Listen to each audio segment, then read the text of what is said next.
انا مش عارفه اوصف لكم الطبق ده عامل ازاي. ده الطبق اللي بيفتح نفس اي حد على الاكل. بجيب البتنجان وبعد ما بغسله ببتدي اقطعه لشرايح بالشكل ده، ولا ارفع من كده ولا اتخن من كده. بعد ما اقطعه لشرايح تمام جدا، انا كده كده غسلته. هرش عليه بقى رشة بسيطة من الملح واسيبه حوالي 10 دقايق او ربع ساعة. بعد 10 دقايق او ربع ساعة هتلاقوه عمل مية بالشكل ده. هبتدي انشفه وابدره في الدقيق. انا ليه بحطه في الدقيق؟ علشان يحافظ على شكله بعد ما يتقلي.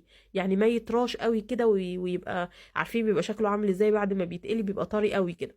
انا عايزاه يحتفظ بشكله وبقوامه. هبتدي اطلعه على مصفى عشان يصفي اي زيوت زيادة. هقلل الكمية كلها. وتعالوا بقى نعمل التتبيلة التحفة جدا.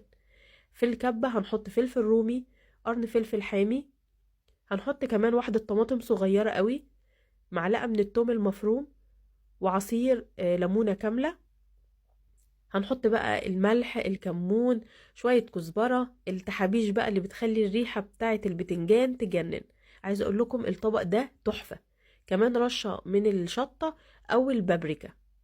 وبعدين هضربهم في الكبة كويس جدا وهم كده جاهزين معايا. بعد ما اقلي البتنجان هرش عليه الصوص ده، وهحط زيادة في النص عشان اللي عايز يزود يزود.